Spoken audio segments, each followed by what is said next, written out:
Recording in progress.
Mr. Matonsi?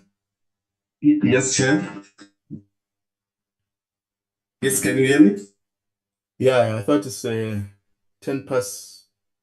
Yeah, it's 10 Yeah. o'clock. You can go ahead. We have enough members who have in attendance. Okay. Thanks very much, Mr. Matonsi, and greeting firstly to honorable members and all stakeholders in attendance. This is a first meeting, and compliments again, and wish all the best for the year. And greetings also to the ministry. I've noticed the attendance of the Deputy Minister, the team from the Home Affairs, the IEC, and all the invited participants, the team that's led by Professor Janji, the legal team. You're all welcome to this first important meeting. We also take this opportunity to join all South Africans in extending words of comfort and condolences. As you have noticed in the previous week, we've lost soldiers who have been deployed to serve the country, and we extend word of condolences and to these families. Today's meeting, we're going to deal with three issues. Importantly, we're going to deal in the presentation that we have requested. The Portfolio Committee took a decision to request both the Parliamentary Budget Office and the National Treasury to conduct a further study in relation to the subject that is before us. We have conducted a public hearing through stakeholders have been invited to give their inputs, their views. Political parties also extended submissions to the committee, and also the clergy or denominations from various sectors have made their comments, and we have not yet deliberated on this subject. What we've done is to interact with the report and the presentation And given the strength of the argument from all members, we've then decided to extend for further study and requested the Parliamentary Budget Office and the National Treasury to assist the committee so that at the point that we're going to deal with the draft resolution, at least we have solicited a strong ground for Parliament to consider. The National Treasury will not join us today. They've given reasons in terms of their preparations for the budget. However, we decided to proceed with the Parliamentary Budget Office to give us a further study on the areas that the committee had resolved on. After this item, we'll then subject it to members of the portfolio committee and other political parties to further consult, and will deliberate in the coming portfolio committee meeting to take a decision for draft resolution to be presented to the House. So that is the areas we're going to deal with. We'll also receive a brief from the Parliamentary Legal Services in relation to the legal issues relating to the Portfolio Committee of Home Affairs and also the Department of Home Affairs for noting and to prepare the work that must get into the space of both the Portfolio Committee and Home Affairs. We'll then also receive two items, the first term of the program of the committee and also our preparation for the public hearing. We've also requested the Parliamentary Legal Service in our last committee meeting that they may need to look on how we must navigate the matter in relation to the report that we must receive from the IEC, the report on the 2024 provincial and national elections. We did agree with the IEC and the committee, and also the speaker has have the notes that they can't present the report given the court cases that are underway. But we have requested the legal services to look on the mechanism that we may need to receive this report, given that we're approaching the local government elections in 2026 and the preparation to that extent need to begin at the level of the IEC. And if there are other legislation or amendment that need to be brought before the committee, we're able to satisfy ourselves in terms of the report that we'll be receiving. So I'm just noting that it's a matter that also concerns us as the portfolio committee, also with the IEC, given the challenges that they're facing. I think we may need to get a way to have the report within the perimeters of the law and without compromising the process that is underway in court. I will then invite Mr. Matonsi on the second item of the apologies to indicate, and all those in attendance, and we'll then go straight to item number 3. And after that, we'll then invite questions or comments, and we'll step off the item. We'll then deal with the Parliamentary Legal Services, and the 6th item and 7 will be dealt with by the the Portfolio Committee Secretary and the Content Advisor. Mr. Matonsi? Yes, Chairperson, from my side, in terms of apologies, I've got an apology from Honorable Hala, who's attending Defense Committee in preparation for their meeting at 1 o'clock. And then in terms of the stakeholders that we have, Chair, we have got the Department of Home Affairs, is led by the Minister, the Deputy Minister, I'm sorry, of Home Affairs.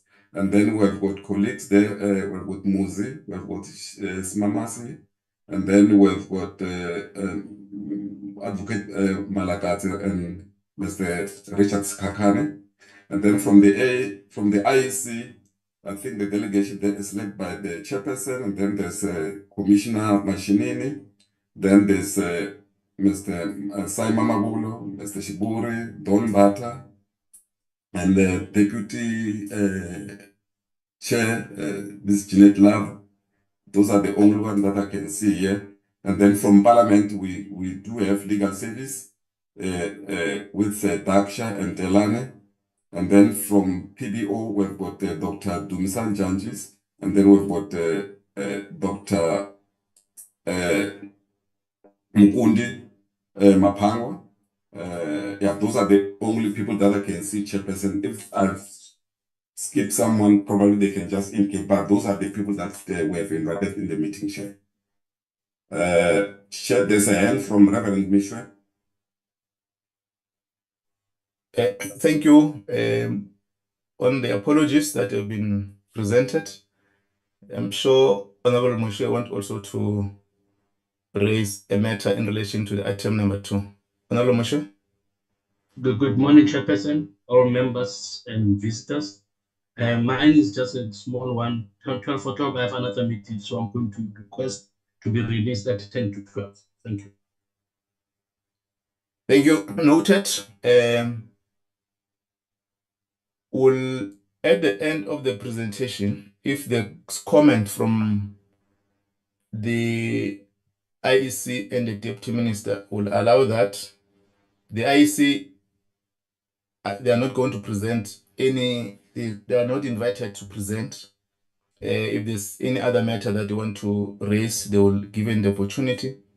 And also the department deputy minister, if there's any other matter, will be given the opportunity in relation to this item. We'll now invite Professor Janji to brief the committee. Thank you. Good morning, Chairperson. Good morning, members. Thank you so much for the opportunity. I hope you can hear me. Am I clear, Chair? Yes, you're clear. Proceed. Thank you so much. Thank you so much for the opportunity. I'm with the team of PPO in this briefing. I'm unable to share my presentation. Let me see. All right. Yes, thank you so much for the opportunity, Chair, members, and also good evening to the Deputy Minister, the IEC leadership, and colleagues in the platform. We really thank this opportunity once more to brief this committee. We see this as a follow-up from the previous briefing we gave the committee. I'll do the presentation, and then the team will help me with dealing with the further clarity-seeking questions from members. It doesn't seem to move. Let me just try. All right. I just go to the outline quickly of the presentation. I think what we really covering here, it's just to add on the presentation that they did in December last year, largely by sharing some of the benchmarks in terms of how other jurisdictions set the limits for the donations and the issues around disclosure threshold as well. We'll touch on, remind ourselves quickly with sort of in context, and then we'll go on to provide some of our recommendations based on what we've done over the past few weeks, and then summarize that at the end of the day. I think just quickly, I won't spend a lot of time under the introduction, but just to remind that the context of this is really within the committee, Parliament having to pass resolutions around these two main issues that we'll be discussing for the next 2 days in particular, but also in line with some of the other proceeding uptakes that takes place beyond the committee as well. I think I wanted to really start by we contextualize our view and understanding of the main objectives of this act, and really we tie them around these 5 things which largely talks to one another in particular. And this is a very important slide for us because it really guided us a lot in this study we did on behalf of the committee, on behalf of Parliament. Started by seeing this as a very key issue, dealing with enhancing transparency within political financing in particular.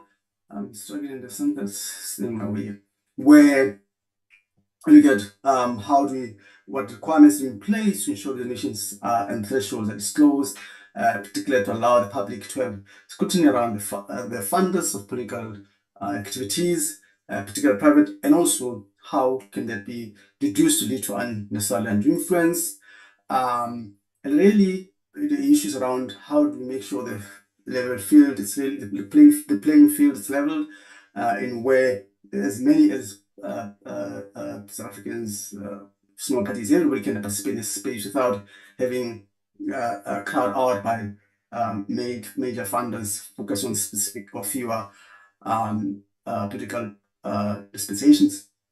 But also we see that as a way of promoting accountability, in a way that requesting the political activities to be put out there where everybody can scrutinize and also ensure that our democracy thrive in particular. And in the main, the Act, we see it as a way to strengthen democracy by promoting some of these important levers of democracy, transparency, accountability, and fairness with the political system.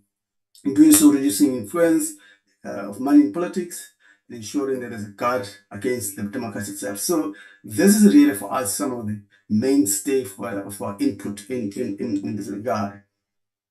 And this is the second slide that also I classified as important for this opening discussions in our briefing, and largely to emphasize what this presentation does.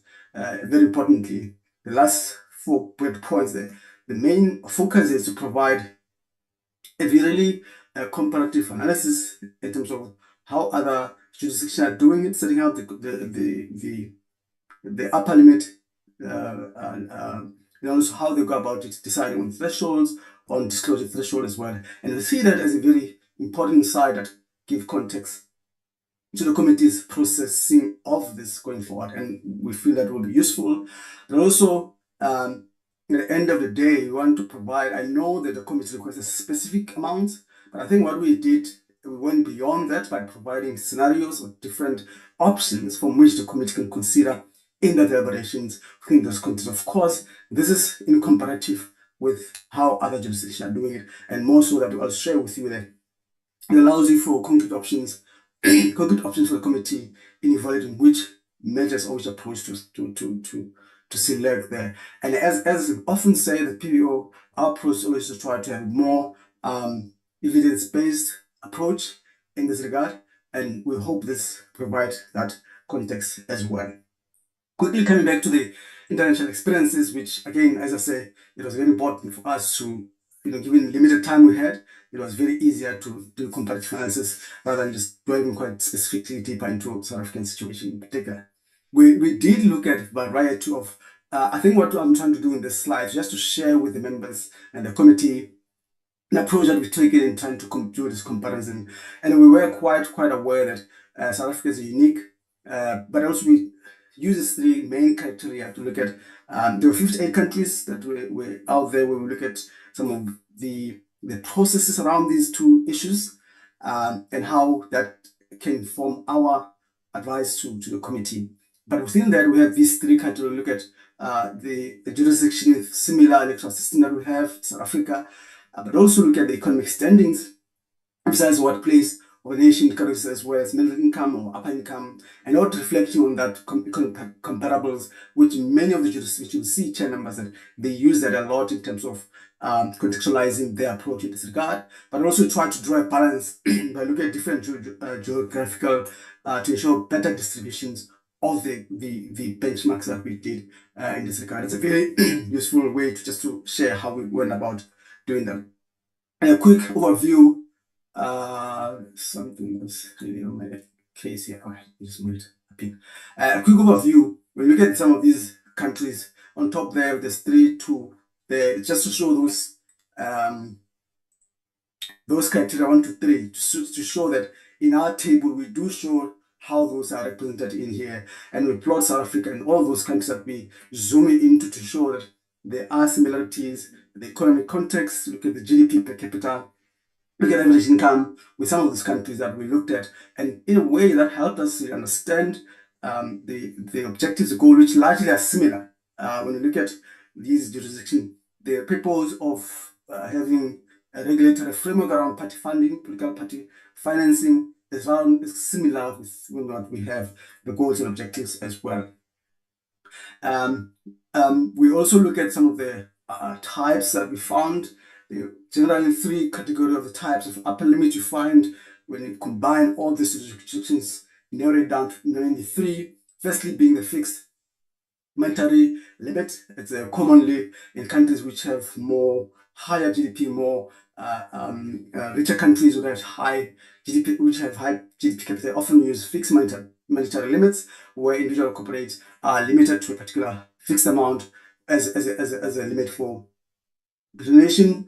The second category is around percentage-based limits, where country look at limiting the contributions or upper limit for spending of particular party or party activities over the previous years. That's another category. And the third category, where specifically look at the economic data as well, indicator like your minimum wage, to say what is the average income household, or average income for citizens in the country and use as indices to say multiple times of that, and that's being a upper limit that you used up. In our view, this is some of the good guidance that South Africa can also follow as well. Look at also there's some economic correlations within these processes in our jurisdictions find that higher and countries with higher and unrestricted political party donations are frequently seen in healthier nations, where you find that big countries in terms of economy size, they don't have restriction on limited. They don't limit in terms of how much donations can have. But again, we say it does also influence by high disposable incomes and elevated campaign expenses to have largely. Similar to South Africa, you see other countries with proportional representation electoral system often impose stricter limits to mitigate disproportional influence. But there's a bit of disparities or differences there. You see that developed countries and developing countries as well. Some of the key trends, of course, coming out of this is really seeing developing countries, emerging countries have set percentage-based limits relative to their average per capita income, a lot of times, encouraging economic campaigns, funding, and potential decrease in risk in particular. So you see a lot of using economic indicators as a way of setting the limits. The fixed monetary limits are more prevalent in developed countries. As I said in the previous slide, find that they have higher amounts in particular. Reflect again the issue of greater emphasis on transparency and equity. Similar to South Africa, empirical basis for determining fixed caps in many countries remains unclear. It's another issue that I think the committee has caught up in, hence this process is taking time. There isn't a very common or a very a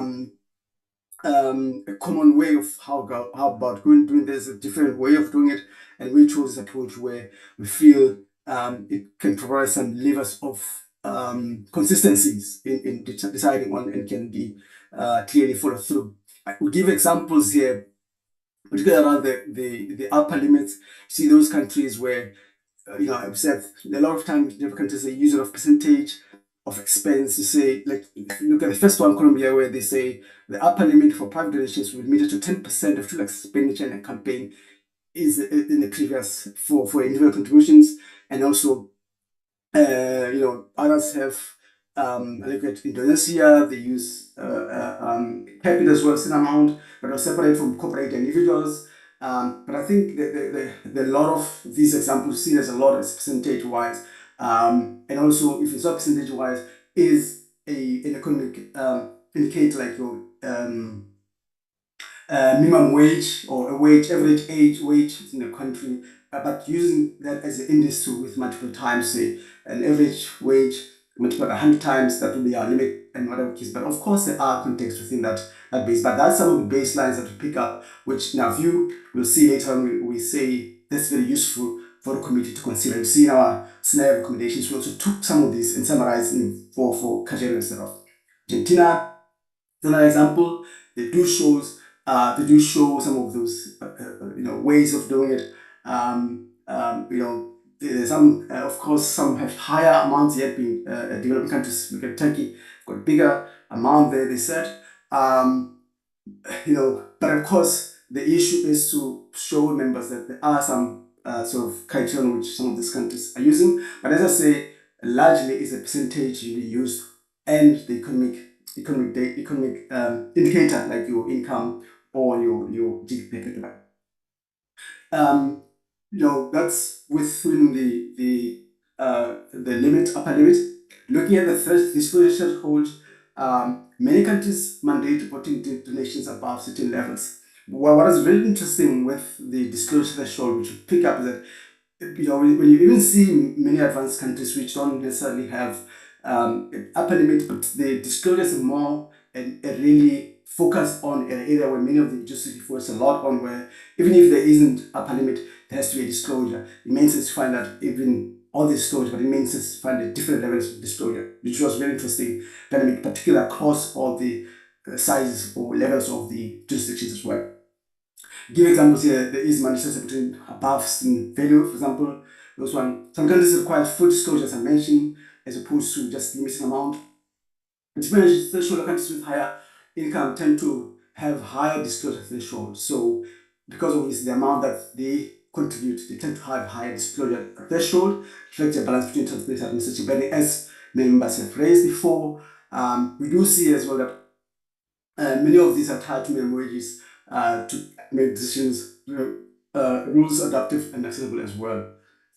Sorry, I must say what. Fixed amount simplifies complex compliance, but many require frequent updates and on. So you see that when you have fixed amount, it's often a bit of complex in many countries. Hence, many rather opt for a indicator which can easily be updated, as opposed to a fixed amount which requires you to regularly update it. We spoke about 50 million last year, where we said no, inflation is high and so on. So when you use an indicator, it's quite easier, or an amount that is annually updated. It's often easier to account for inflation as well. Disclosure often include donor identifications. There's also another issue around transparency and what level of it is it. We see that a lot include donor identification, ensuring availability. And developed countries with advanced disclosure systems allows real-time reporting as well, where you can get into the system, identify who actually donated to which party or which independent member and so on. There are also actually variation across countries. I said earlier on that we did see some disparities, or not disparities, but variations within the advanced and developing countries, where higher thresholds reflect a large scale of political campaigns, and in developing countries, lower threshold and stringent identification rules aim to prevent illicit contributions to foreign influence as well. Some of the key challenges to note as well is that low threshold increased administration potentially discouraging small donors. Hence, a lot of times there's a lot of focus on, when you look at different thresholds, to show that the disclosure tries to balance it out, but also equally higher this threshold end up between the purpose of even the disclosure threshold as well. Again, coming on these countries that we've put up, what are the examples? The examples they use to determine the threshold. They do set the amount, which I said earlier on, many of them are linked to the average wage within the country, or a particular amount, and they do generally set the threshold. But what we've seen, I'll show the table there. There's often the disclosure threshold is often lower in many of the countries. I'll show you just now, compared to particularly in these countries, small countries, very, very low threshold, which in a way that shows there's a lot to try to have more disclosure compared to setting more limit for the upper donations. There's a lot of work that it's placed on, emphasis is placed on disclosure threshold, supposed to hence the amount being low. There's some of the examples as well. It sets the parameters from which you can have your limits in many of these countries. And what our overall observations here is we're quite interested that this is sharing evidence that both private donations and disclosure threshold aim to create a level playing field in political campaigns. As I said at the beginning, the commonality about this, having this threshold and the limits, it's really around trying to manage similar things across jurisdictions. More countries are more moving towards harmonizing donations upper limits and disclosure threshold within the campaign finance. So a lot of focus around the campaigns during the elections time, where you know that a lot of money being donated, or parties need to, or independent candidates need to get money to try to campaign. So a lot of them are trying to harmonize that process within, or regulatory framework within that space. Most of the countries generally implement no caps, as I said earlier, or high donation upper limits to the threshold, reflecting their context and campaign costs. Countries with relatively low GDP per capita often rely a lot on percentage-based limits for private donations, as I said earlier, while other countries link again to disclose threshold with minimum wage, which has been a big one, and average wage or average income in those countries. Our analysis revealed that based on the current setup we have, where we have 50 million as a threshold and 100,000 as a disclosure threshold, more so around the upper limit, we are an outlier given the size of our economy, size of our in comparative to other countries, which where the stricter regulations push privatization limits based on quite a lower amount, or actually based on the average income. But also in other instances where you see GDP per capita be used a lot as opposed to a fixed amount. So it is a very important point, which again in our case we raise the question saying, does this reflect a more passive approach to private public funding? Potentially exposes things to risks. So are we saying we have more risks, then there's less risk for us for defeating the purpose of the actual deal, or what does it mean where we are an outlier compared to other countries in particular? And obviously this is just talking about the 50 million, which of course taking into account the inflation that we still need to apply on that. So there's a question that we made quite easily. Of course, this is just giving an overview, and when you compare South Africa within these countries as well. I'm not going to spend a lot of time around South African situation, we know it, but I'm just going to touch on some of the keys. I think what we have also been asked is really to talk about the political party expenditure, party expense as well. And I think, in South African context, we're not clear whether it's a very strict requirement of parties got to disclose detailed financial costs of the activities, shows social income in more detail in particular. And I think it took us a long time to try to get to this point. So it's very difficult, still difficult at this stage to determine or to look at the costs in particular. But what we've done, we've drawn this framework of what we feel the expenditure based on the activities categories would be within the parties. That is a structure of political parties, of course, significantly influence the financial requirements, resulting in variations in operational and campaign expenditure as well. And I think, as I said, despite the lack of very stringent requirements, we draw this table to give an overview of some of the most basic costs in our view, where a political party or independent candidate would probably have to incur in a campaign or in trying to run for elections over a period of time. Of course, as I said, this graph or this table was developed largely around some of the information that we gathered throughout the analysis.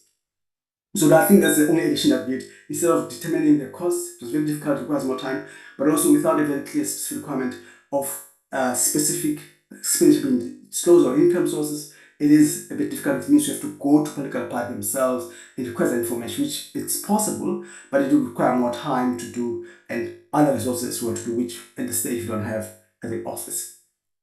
Let's keep on this. We have seen the table this table just disclose the trend of the public funds spending on political parties over the years, and how I think we spoke about this in December.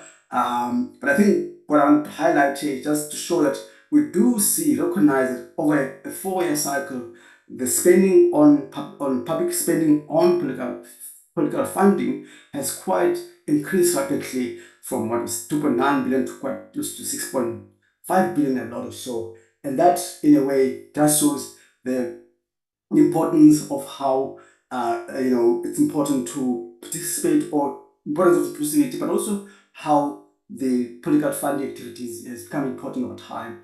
And this, in our view, it's important to try to aid the process and limit what can be used as public finance, but where there's need, maybe there's need to increase for that.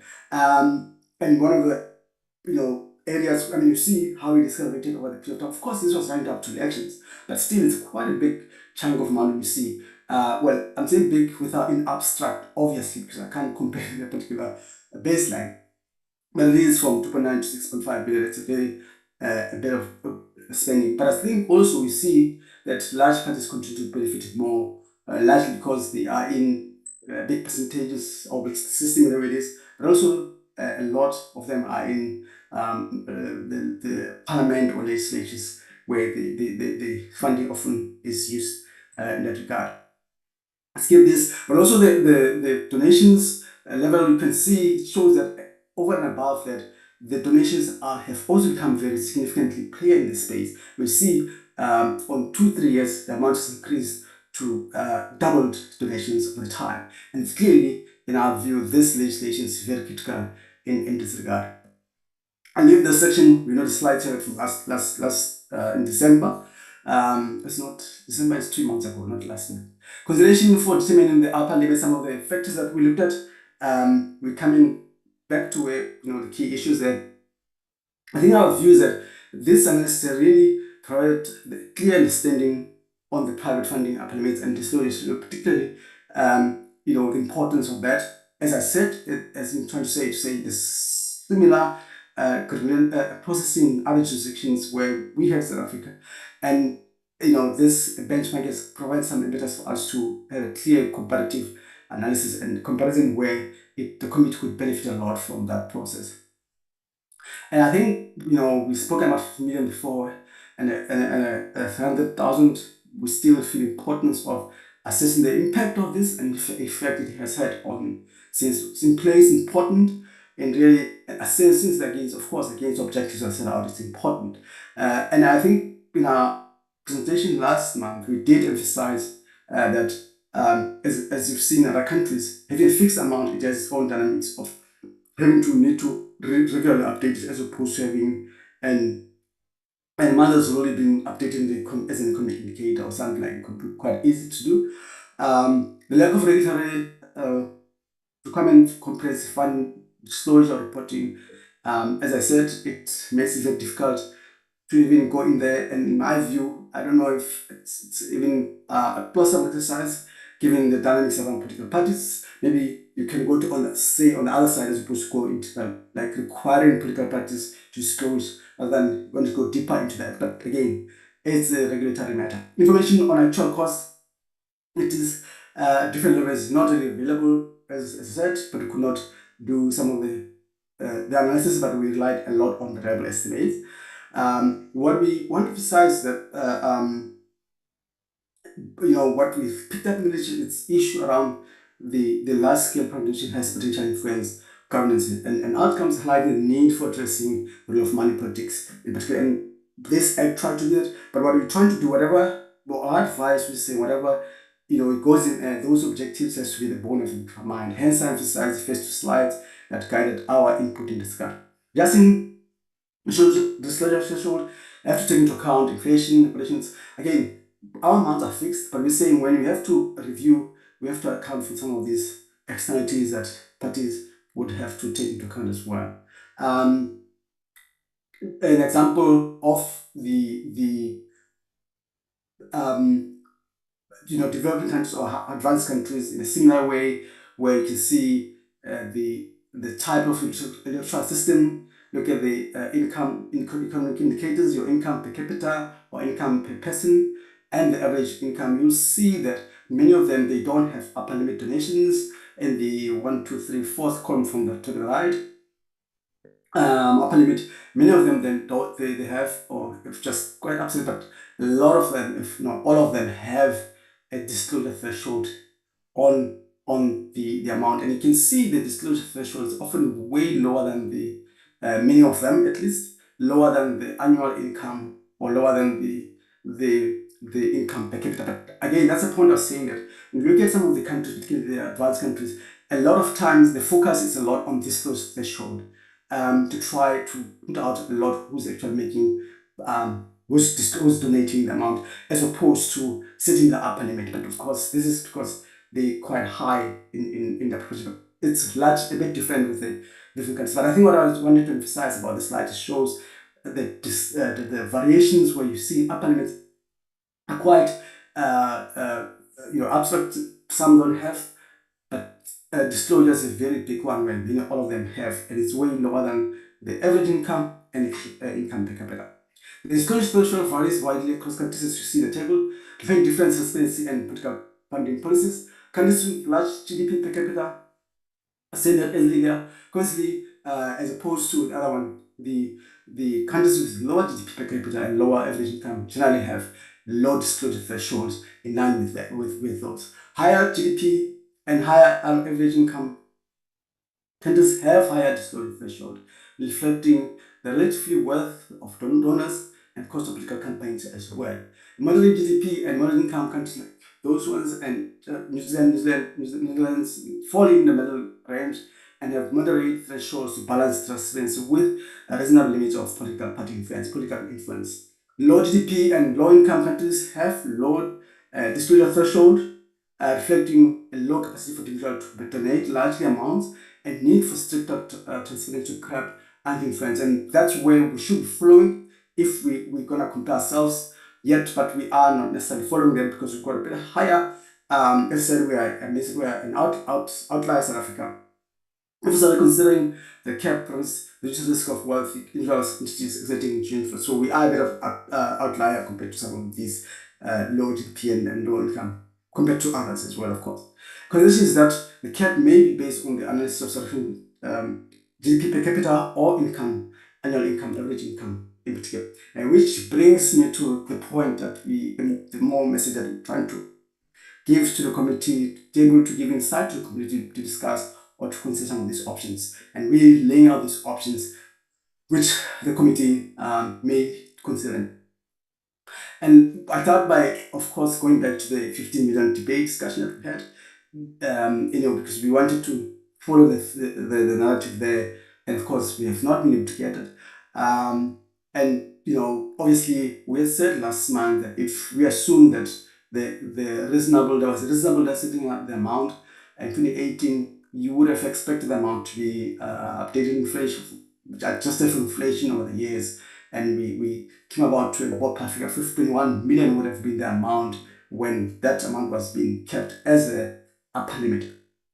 That's the analogy that we're putting out. It's hard to say either the figure is truly stable, particularly given differing opinions on donation limits, and it's a very difficult point, as admit share numbers, because there has been very contestation around different political parties around this matter, around this particular area. And it would have been very useful to know how this came about. The analysis of the international benchmark show that, as I mentioned, I think I probably myself here. So this amount, of course, without that narrative, it's easy to criticize it being an outlier, considering our economy, socio-economic situations out of context, but also comparing with other countries. So our analysis shows that further that more private donations are likely to go to established parties, those in policy or those with policy favored by influential donor at the expense of the wider system. And again, this process that we're doing here, you're trying to manage that in as much as possible. Some of the considerations and assumptions include to prevent undue influence, leveling when setting up these scenarios, level field, I think we know those objectives. And I think, again, I'm hammering this point, not deliberately, but just to drive a point that, looking at the benchmark data showing that we would find it difficult to achieve some of the act objectives if parliaments were to increase this amount quite significantly, or, considering the social context we have. It will actually make it difficult to achieve some of the objectives of the bill if the current amount is being increased significantly, or is to increase quite without very clear baselines on what are the basis of increasing that amount for, beyond political party considerations, or just beyond dealing with the objectives whole of the act, which I agree, I understand there could have as well been contradicting objectives, but overall, our argument is to say, you would find it difficult to achieve, or you take long to achieve those objectives if you're going to push the upper limit quite high. Again, these are committee's decisions, just that we sharing the views based on the discussion or based on analysis there. So for this committee, we're not recommending, we're sharing these 4 scenarios that you could consider setting the limit for the upper donations. Retain the same 50 million, of course, adjusted for inflation. That's the first option. Second option is where you use the income per capita, which currently sitting at 120,000, or an average income as a baseline, and you say, okay, this is our income per capita, 120,000. Of course, this is a context based on the time when the other countries were compared. It doesn't refer to today's per capita, but it's not an issue. We can always get an updated amount. But the issue is to focus on the economic indicator. Say the baseline of GDP per capita is 120,000, multiply as a baseline, they multiply by 100 times, whatever, and that in a way gives you some form of indicative way on how you arrive to that, because you take into account the social economic context of the country. The donor or the donor to political party funding contribution to be limited to a percentage of their annual income per year. Of course, that requires a lot of disclosure there. And lastly, a single donor contribution to be limited to 5% of a political party or candidate's expenditure for previous years. So that's really, in summary, and sort of those categories which, in our view, the committee has quite a variety of options. As I said to you, Chair members, that we've went beyond what you requested for us, but we're giving more options to consider and in deciding what level you do. Those are the four main options that we decide we recommend in this regard, regarding setting the upper limit for the PAC donations. With regards to the disclosure threshold, which comes to 100,000, again, we go back to the economic indicators, as I mentioned earlier on. Based on these economic indicators and international experiences, it will be more probably reasonable to look at the disclosure threshold for political parties within that range of 120,000 and 174. To take into account you are dealing with these two amounts, or you can also focus on one of them. Say, instead of 100,000 thumbs up, I'm not saying this, but let's rather use 120,000 as or let's rather say we're using the average income as a disclosure threshold. In this way, you're saying, in a way, that's what we'd see as a requirement for the parties to disclose the source of income, which if once it's kept that amount. Increasing the threshold from 100,000 to be aligns, as I said just now, threshold of 122 may strike a balance. It is high enough to avoid excessive reporting, small pricing, yet low enough to prevent undue, again, boils back to objective of the Act as well. Despite inflation, and I think the issue of, as I said, Chair members, the disclosure threshold is a big issue internationally, where many jurisdictions focus a lot here and on us. I know I'm repeating myself, but I'm just explaining why I have so much same information about the same thing. Despite inflation and rising operating costs, applicable anchoring, threshold 122 will keep it reflective of South African economic realities. Raising the thresholds as a measure to enhance transparency, fostering calculations, maintain the fair political system without imposing unnecessary burdens to the political parties. Another point that we talked about, which we didn't spend a lot of time, we're not asked to do, which I still want to talk about quickly, relates to capping of spending as well. When you look at the international benchmark, again, we do see there's a lot of countries that actually,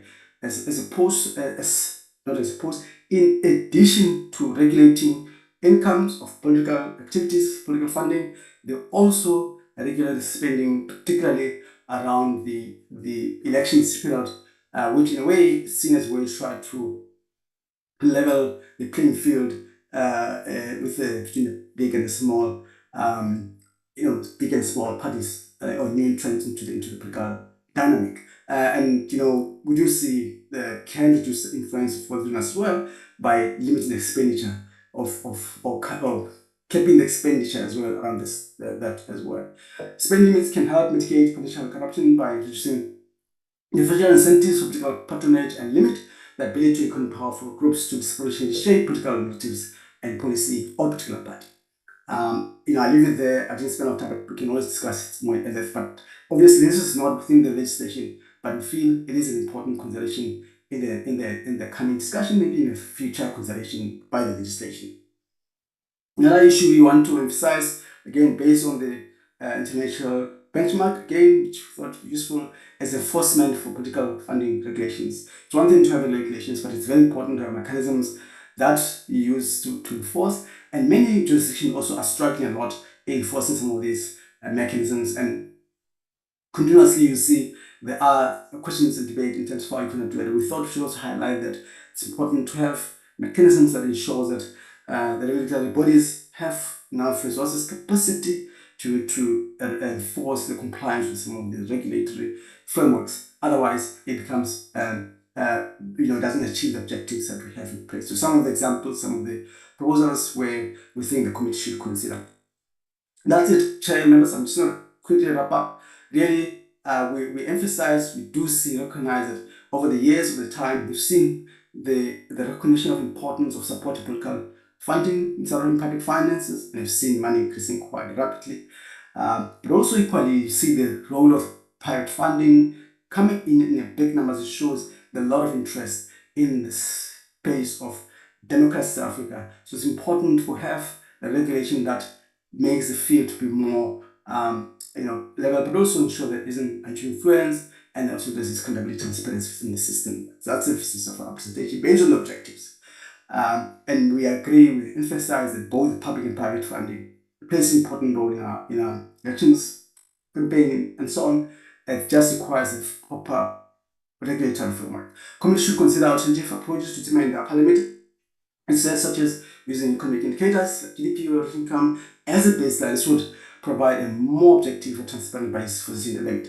The current funding landscape favors bigger parties. We've seen that. We're not gonna, well, maybe we need to find out this, but we see that although from a private funding perspective, you see that in Saran towards the end of last year, the more small parties actually were able to get more funding.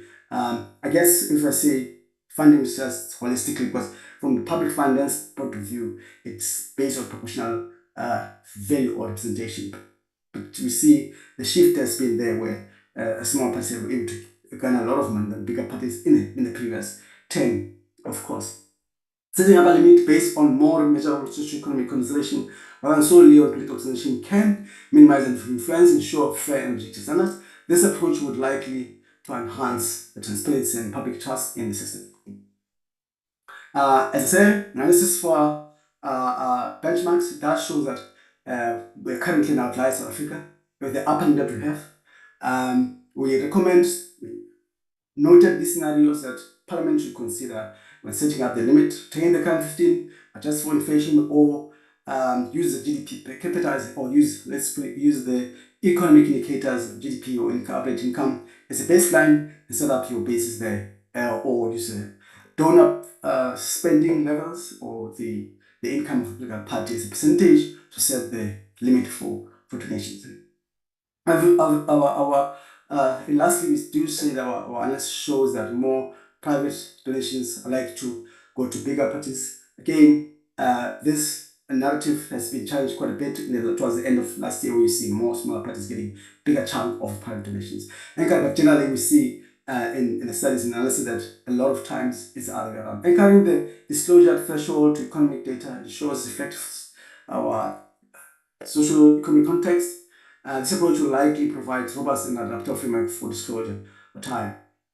And lastly, so GDP is approximately that can be a very good baseline for setting the limit and the thresholds as well as a starting point, or a mixture combination of those.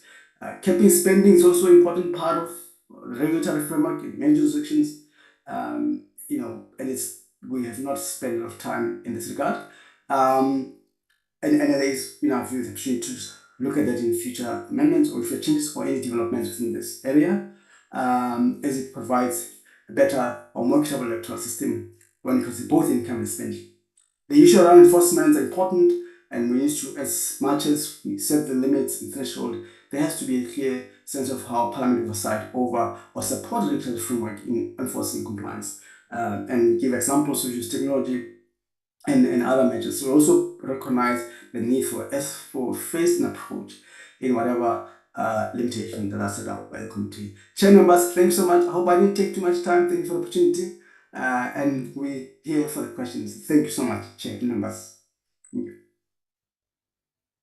No, thanks very much, Professor Janchi, and your team for the brief notes and also the work that has been got into the presentation. I will invite members to, if there's any other question or comment, to raise with the team. As I've said earlier on, we'll also create opportunity for members of the committee and other political parties to go and interact. At the point we're going to deliberate, members I think will be sufficiently grounded to get other express views from their parties, but also take into consideration the issues that were raised by stakeholders during our public hearing. It's important that all were able to deliberate informed by the views that will be expressed by members. Mr. Matonsi will assist me to note those that I can't see on the platform. Mr. Matonsi? Okay, Chair. Yeah, we've got Miss Modise, Mr. Ross, Mr. Ngubane, and Reverend Mishu. Yeah, that's all for now. And Okay. myself, Oh, okay, and also Miss Machi.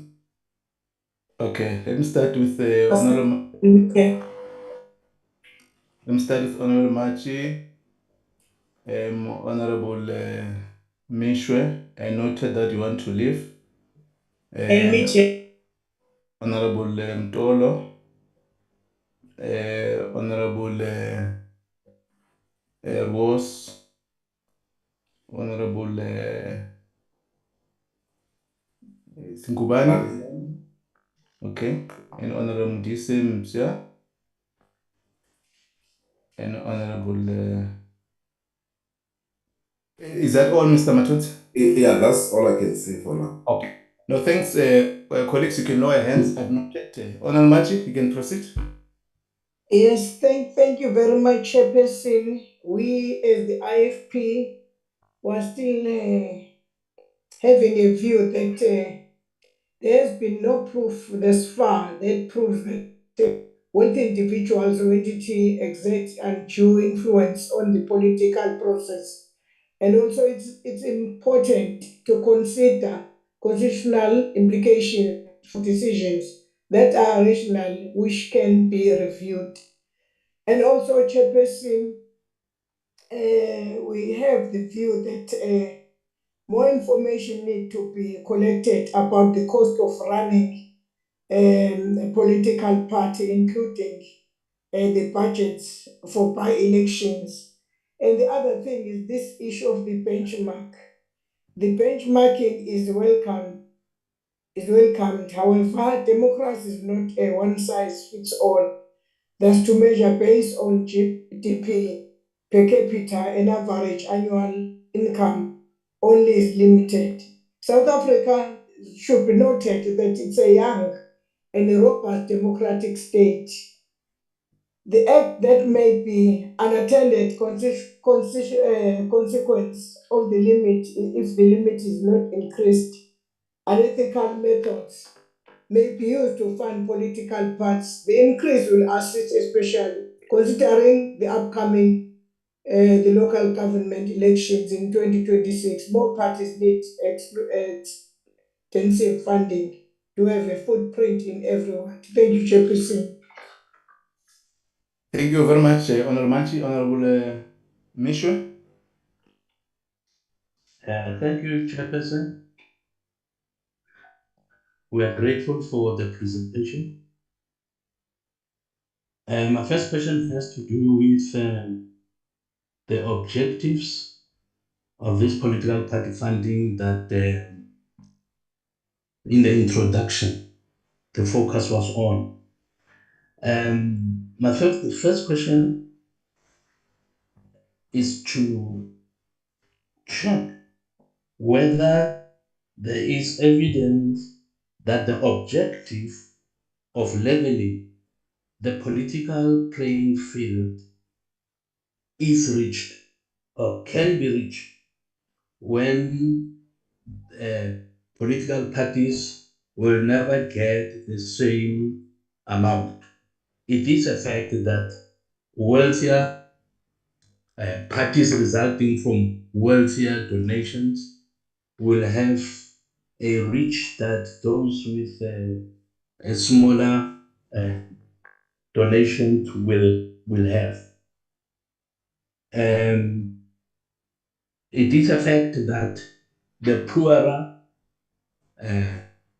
political party is, or the less financial muscle as a political party has, the more disadvantaged it will be, because the wealthier the donor, the more influence is going to have on the political playing field. That is my question. Will this objective ever be reached when you have different amounts that one can work on or work with because politics, for one to do well, there needs to be sufficient resources to be able to go where you want to go, buy what you want to buy, and because there's no limit on how many material one can use. If one gives an example of posters that are placed on lampposts, if there is no limit, then you find a wealthier political party having 5 posters on one lamppost. They can afford it, 4 to 5. Now, when that is the case, and you have many political parties that are contesting and they all want a space, what can be done to ensure that such a practice is outlawed or is discouraged so that every political party can have an opportunity or space on each member post? And my second question, many times we come across donors who want their disclosures to be confidential, or sorry, their contributions to be confidential. They do not want disclosure of who they are and what they are doing, how much they are giving. Now, in such a case, is there an advice that can be given so that all those who are able to give and donate can participate, while they do not want to be their identity to be disclosed? Some of them even say they want to remain confidential for security reasons. So to accommodate them, what is the advice? What can be done so that all those who want to participate can participate without fear of being targeted?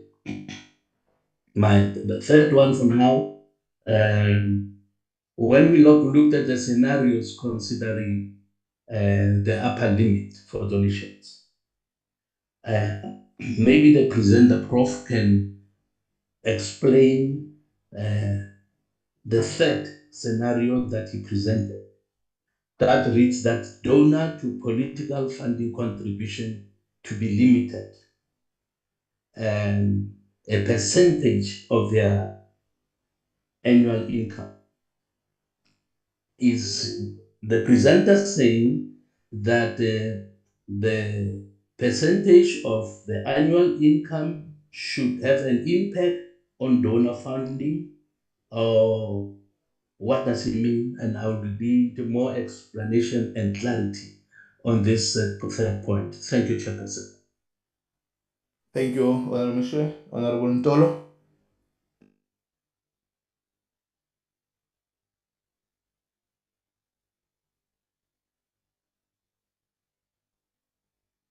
Thank you, Chair.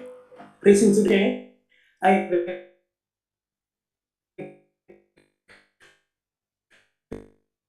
question. In the countries that obtained for total disclosure of donations, what is their experience, the administrative bundles, and only, Chair? Thank you very much. Thank you, Honorable Ntolo. Honorable Ross. Thank you, Chair, and thank you to Professor Yankees for all this work. It's really a great body of work, and we really appreciate it. It's not easy, Chair, but I think it's critical to always remember the starting point, and we mustn't get sidetracked from what this Act is about. The bottom line is this Act and the court case that resulted in it is about preventing undue influence.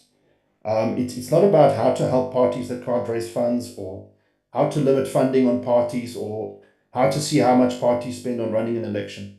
So we should really keep in mind it's about undue influence, and how do we highlight and track undue influence. So Prof. Yankees, I've got a question about slide 28. So you mentioned that certain parties benefited from large targeted contributions. And you say that this suggests that donors may influence policy priorities. What evidence do you have that these donors influenced policy priorities? Because if one makes a statement that because you received a larger donation, then therefore that implies that you influence priorities. On what basis do you make that claim? Because we need to be careful that there are a number of stakeholders and they might like the values and the vision of a specific political party, and they make a donation to that party and they don't expect anything in return. So I just want to understand that statement where you say this implies that. How do you quantify that? Then the other point on that slide is you talk about the concentration of funding amongst a few parties, which raises concerns about equitable representation. And then saying that smaller parties, particularly those with less financial support, will struggle to compete effectively, limiting voter choice, etc., etc. I think the challenge here is that we need to be careful about rewarding parties simply for being established. Now, we had it with the political party or the Electoral Laws Amendment Act, a lot of discussion about how to deal with the proliferation of parties, and everybody starts a party. And now we're starting to talk about how do we make it even for all these parties. And you can end up with a dangerous situation where you encourage persons to start a party just to get a share of some sort of a pot. And we've seen that there were three smaller parties in the last election that their funding was 10 to 15 million rand per seat in the National Assembly. So it shows that it is possible. Numerous parties were able to raise 10 to 15 million rand per seat that they got at the end of the day to participate in elections. So the question is it the responsibility of the public to ensure that each party receives equitable income? If you say here that there's a challenge that you might have equitable representation and that funding needs to somehow assist with that. Then on slide 30, there's a statement that large-scale private donations have the potential to influence governance and electoral outcomes.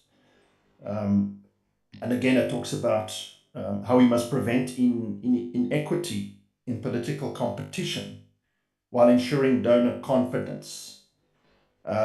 So I just want to understand what does that have to do with the Political Party Funding Act? If it's to prevent inequity, etc. And is it not that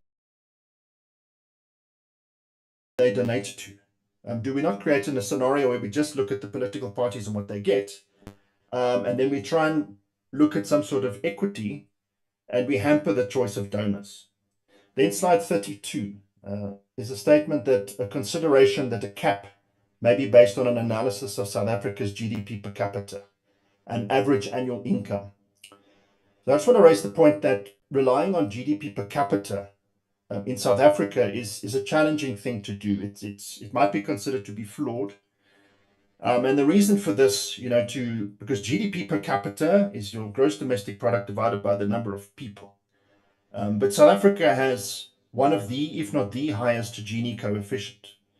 So we sit with a situation where a vast number of our population do not have jobs, do not have an income, unemployed majority. So if you look at mean income in South Africa, it's 15 to 20,000. If you look at average income, it's 3,500 to 4,500 rand per annum. So if you use GDP per capita, you're probably going to find that you underestimate the size of the actual donor pool and let's say the financial power, if that's what one is trying to measure. So my proposal here is that one rather consider a mean income in South Africa as opposed to an average income because of the Gini coefficient, because it skews that average so much. And at the end of the day, I mean, anybody that's in a political party will rand for a membership. They're not going to be donating 150,000 rand to a political party. So I think we really need to look carefully at mean income instead of average income, given the inequality in this country. I'm almost finished, Chair. In terms of the cap on spending, again, I think we mustn't forget that the donor should also have a choice. We shouldn't be trying to limit the choices of donors. And you can end up with a situation here where a political party has now received their cap in spending, and then a donor is denied the opportunity to donate to the political party that lives out their values and their vision. I mean, we should try and avoid that again, the choice of the donor. Chair, we've asked for a comprehensive report on the impact of the Political Party Funding Act. I think Professor Jantjies has also mentioned that there is a scope for a lot more investigation in that. I do hope that the IEC is busy with that project. But again, Chair, thank you very much, Professor Jantjies, for this comprehensive report. And it's definitely helps to add and assist us with our decision making. Thank you, Chair. Thank you, Honorable Ross. Honorable Nguban. Thank you, Chair. And thanks to Prof as well for a good presentation. I think the presentation was excellent, and it shows that they've put a lot of work and time in it. So, Chair, it's a pity in this country, sometimes in all the things we do, we always pretend to be doing something right when actually all the things we are doing is just cosmetics, and we're really not addressing the ethics and morals of running this country. So it's a pity. Again, with this political party funding, we're just doing cosmetics. Firstly, the presentation talks about leveling the playing field, which is false. There's no leveling of the playing field that will be assisted by this act. For example, you find small parties that came to nowhere else, and all of a sudden it's funded, it's a third highest funded party in the country in terms of the funds.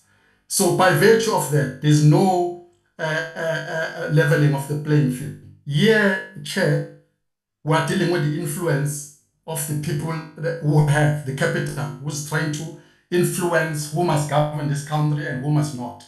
It's a pity the massive voters of this country, the vulnerables, the poor, with all these political party funding caps and limit, there's nowhere where they are being taken care of or being addressed.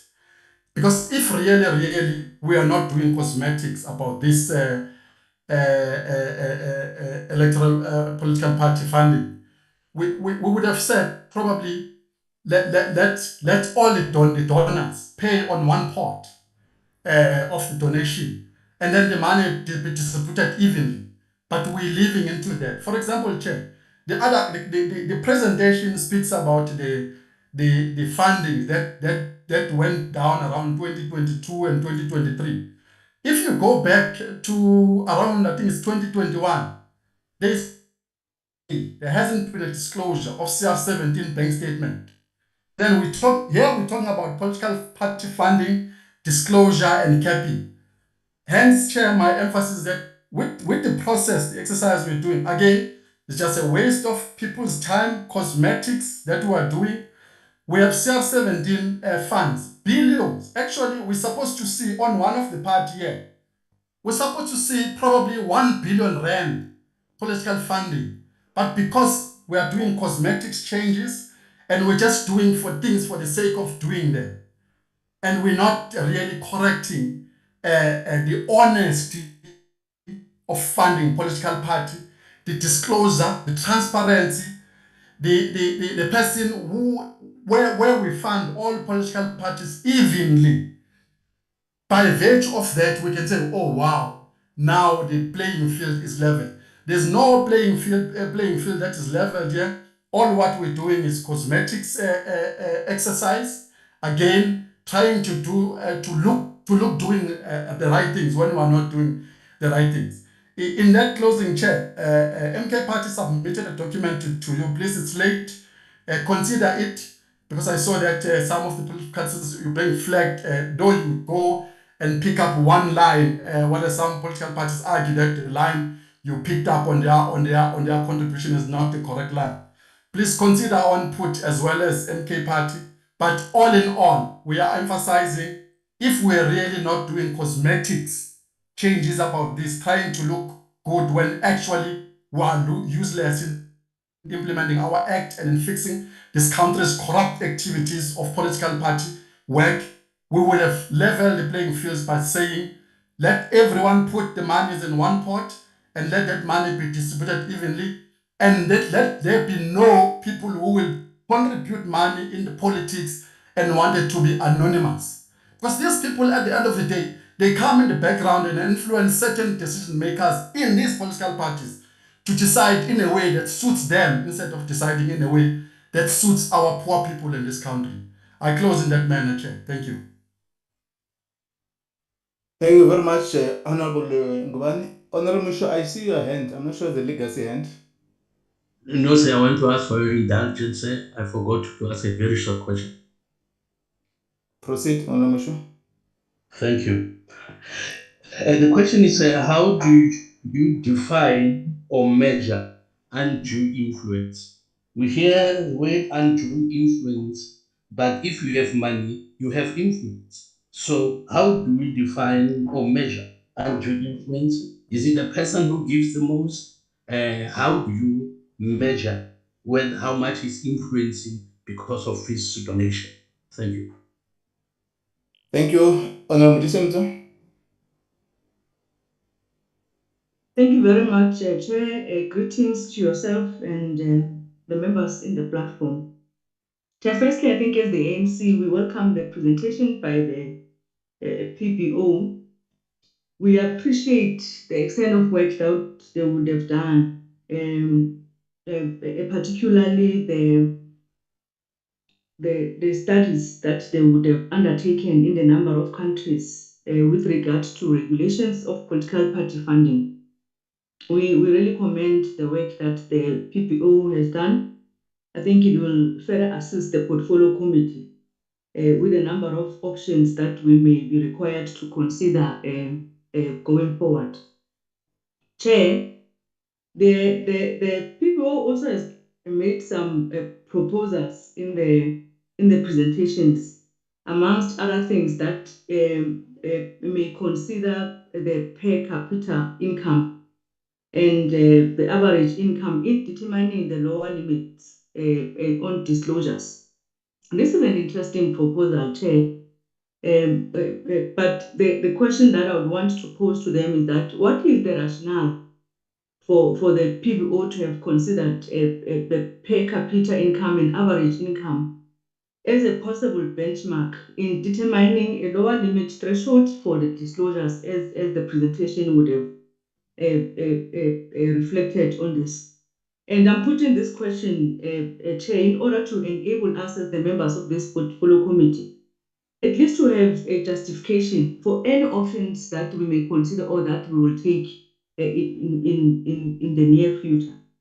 Also, Chair, I just want to check whether the PBO has considered the disparities that may arise when donations are made to independent candidates and political parties. Will the political party or the independent candidate be advantaged or disadvantaged by any upper or the lower limits that we may decide at the end?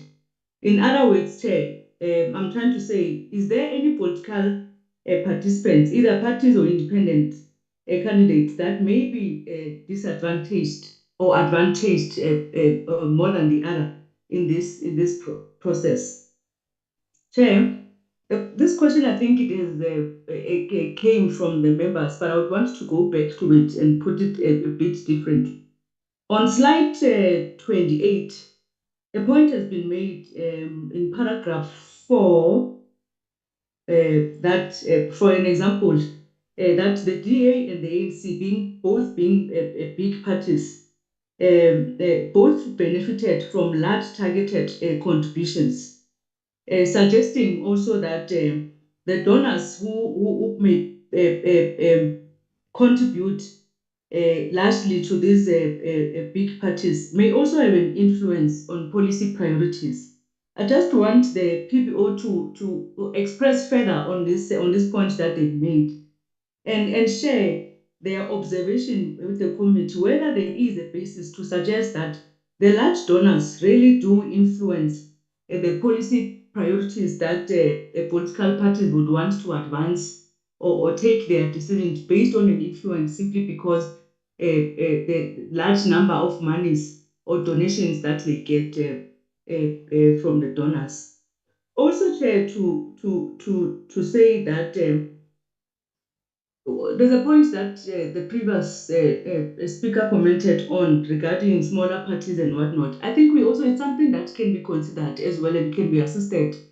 Because indeed, I also feel that if we want to level the playing field, or if we also want to pursue the principle of equality, it cannot be that smaller parties, also the period of existence must be considered as a matter of principle as well, that you cannot have parties that have been in existence for more than 10, 15, 20, 30 years and have a large number of a following in terms of membership and in terms of support as well, and be compared to small parties that would have just emerged a year ago, 2 years ago, 3 years ago, including independent candidates, by the way.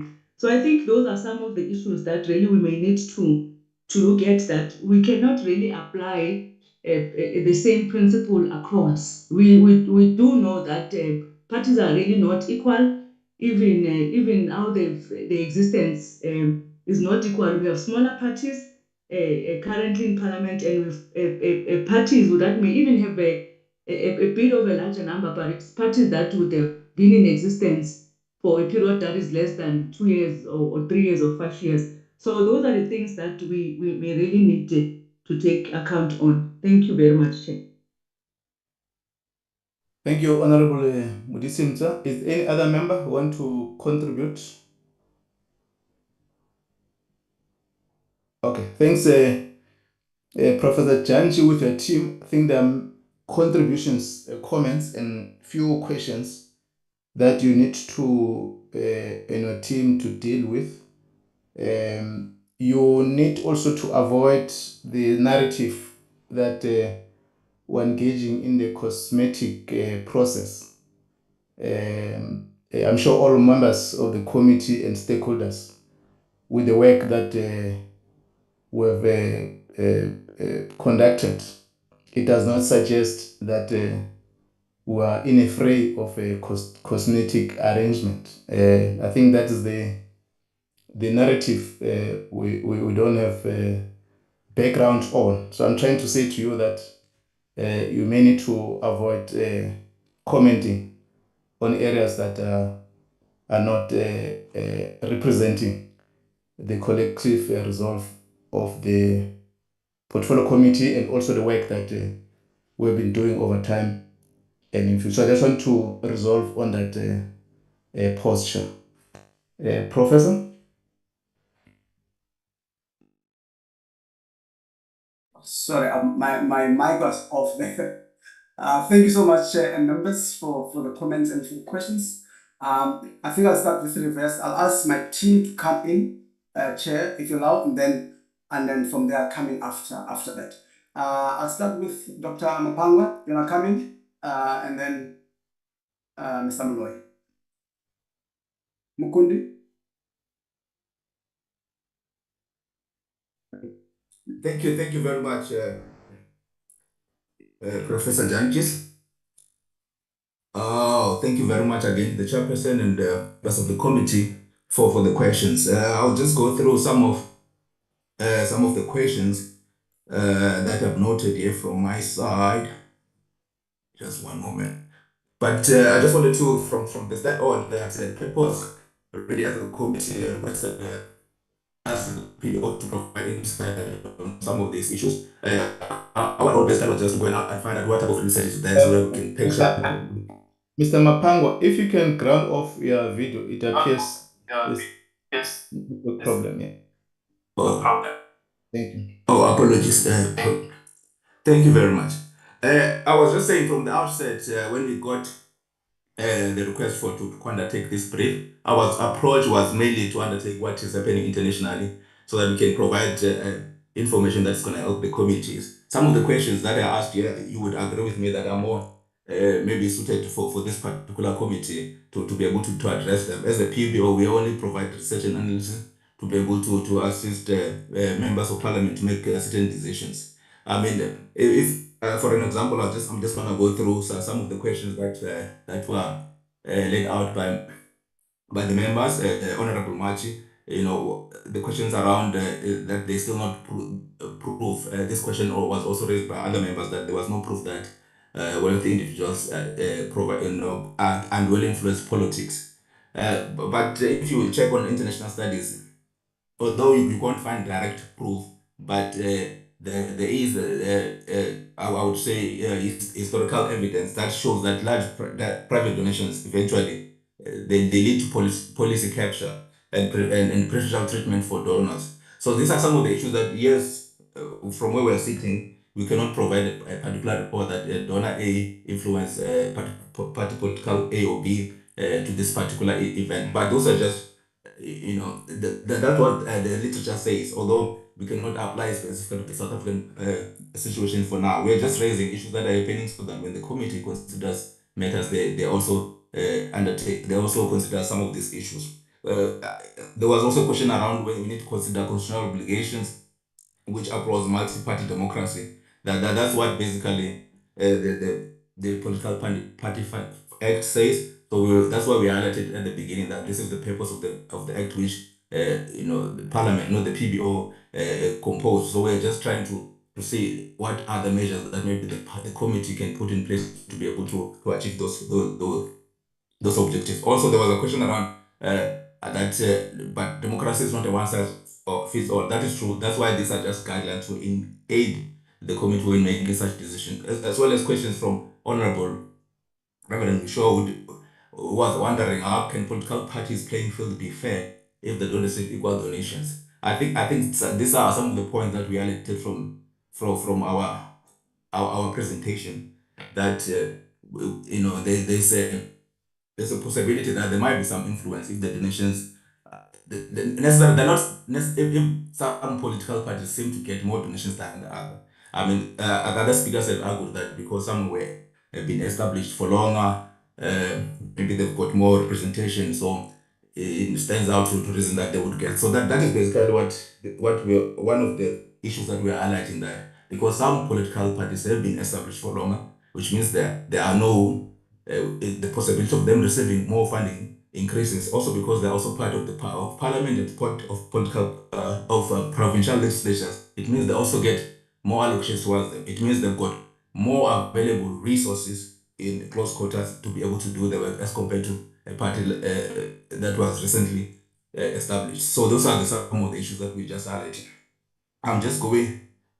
Also, Honorable Rose did indicate the same question. How would we track, donor party relationships that maybe this party is influencing the other party? So yes, like I indicated, there's no there's no literature per se for now, but that's what internationally, the documents that we have went through, that's what they're indicating, that basically funding, that's just people or organizations do not just donate because they believe in values of, yeah, yes. I mean, he himself, Honorable Rose, he did indicate that some parties donate because they believe in those values. So it means if they believe in those values, they would want to see the values that are aligned to those values that they believe on, increase. So it means that there's some sort of influence if you take it from that point of view. But obviously, like I'm saying, the research from the South African point of view is not quite clear. We did get questions from Honorable Ngubani as well, that we are, it was more concerned that we are dealing with people who have power to influence government. How do we prevent that? So that's why I think even the parliament itself, or this committee, came up with this act to be able to address some of these issues. So we're just providing alternatives, providing information on what is out there, what is happening, so that the committee itself, when it comes to decisions, it can then consider some of these issues. Just going browsing some of the questions again from yeah, it's mostly the same questions as well from Honorable Mundisapia about the rationale for considering donation limits to prevent excessive influence from within, to ensure competition and align with international best practices. This is what the literature is saying. So basically, all the information that we provided as the PBO is something that we got from international literature, and then we packaged it so that it's gonna aid the committee to further, when they come up to the ultimate decision. We at the PBO, like indicated, we just provide research and give you more information so that when you make your decisions, you've got different points of view. We don't necessarily maybe have a particular view to any political party. Thank you. I'm going to hand over now to Professor Enkis. Thank you. Thank you, Mukundi. Tepo, do you want to come in?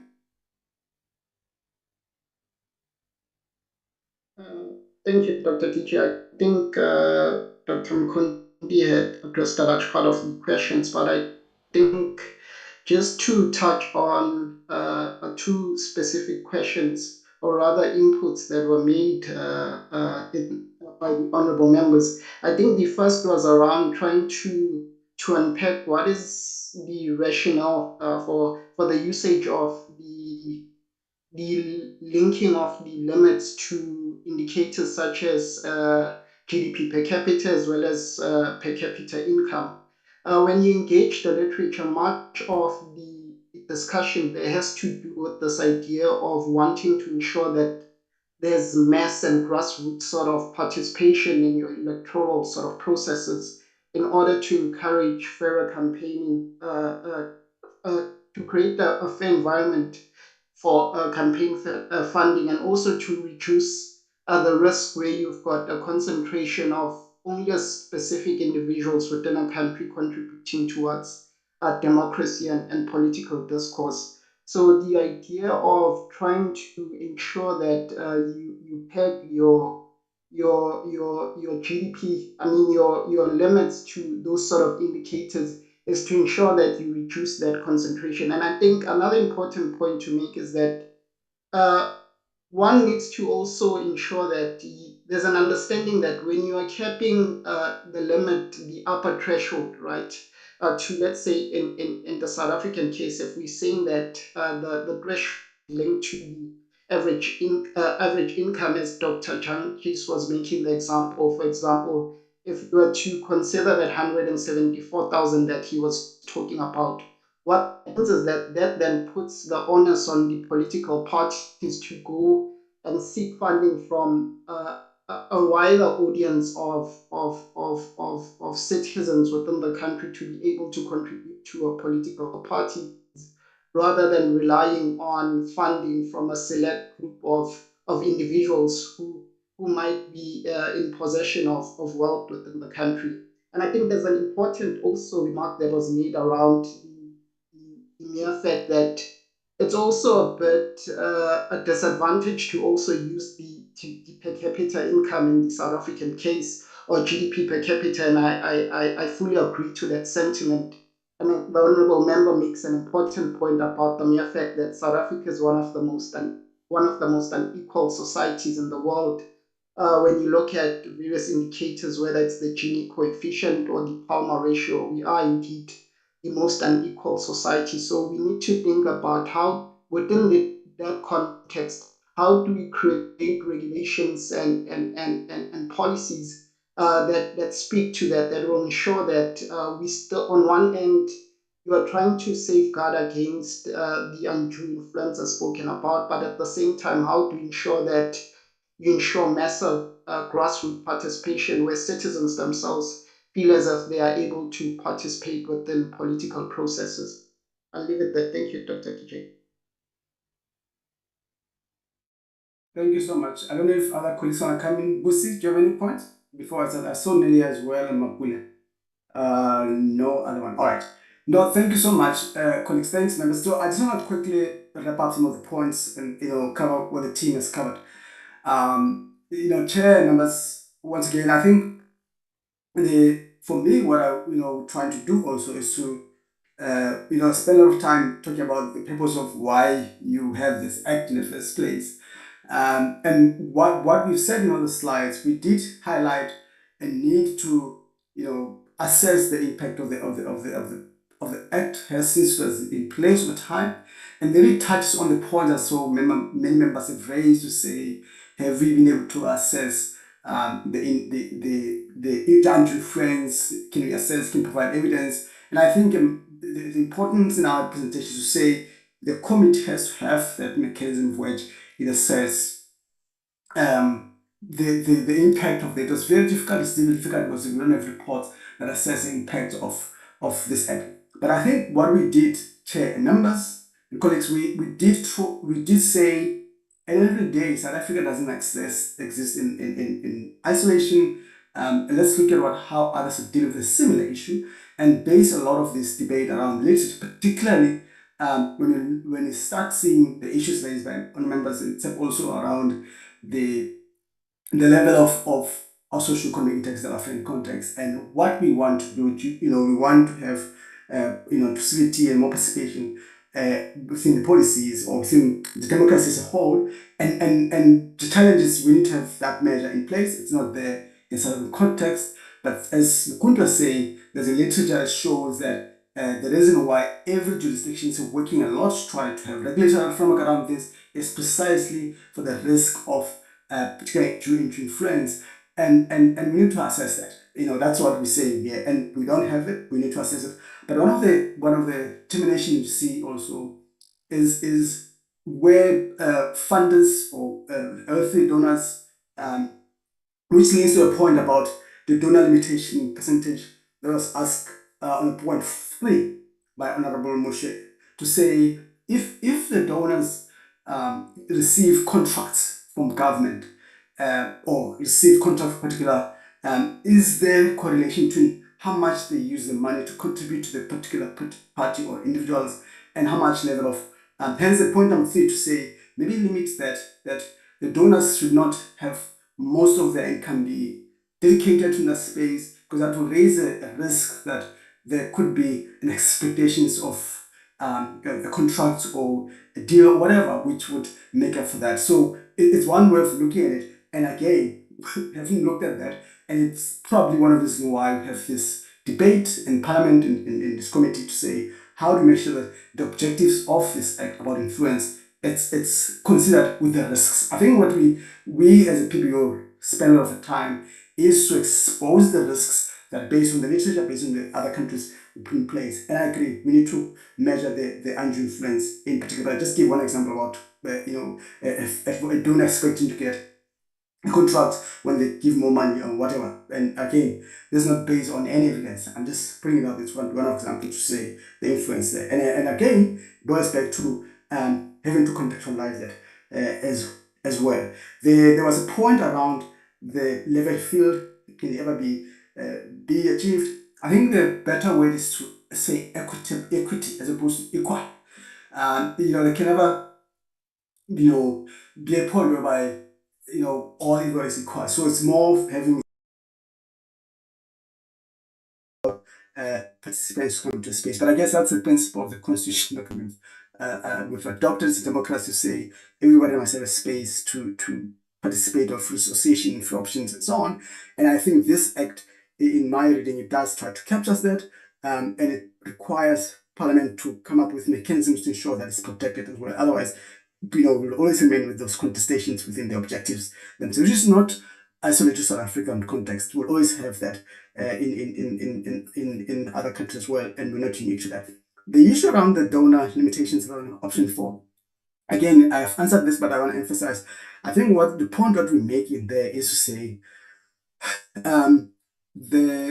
if a donor spend a large part of their income in donating to a particular party or particular parties and so on, they could as well be maybe they're interested in seeing the democracy thriving in the country, but that but if they spend that on one particular candidate or one particular party, it could raise the risks of such donor might have expectations to get benefit something from that point of view. Hence, in the third option, you say rather limit that to say if the donor should not spend a lot of their time in donate to a particular party, a lot of their money to a particular party, because you'd expect probably donor have other activities, unless if they're just there solely for supporting all political parties. I think the point about number 3 is if they shouldn't spend most of their income in a specific, no, they shouldn't, but we should have measure to manage the risks that lead into expectations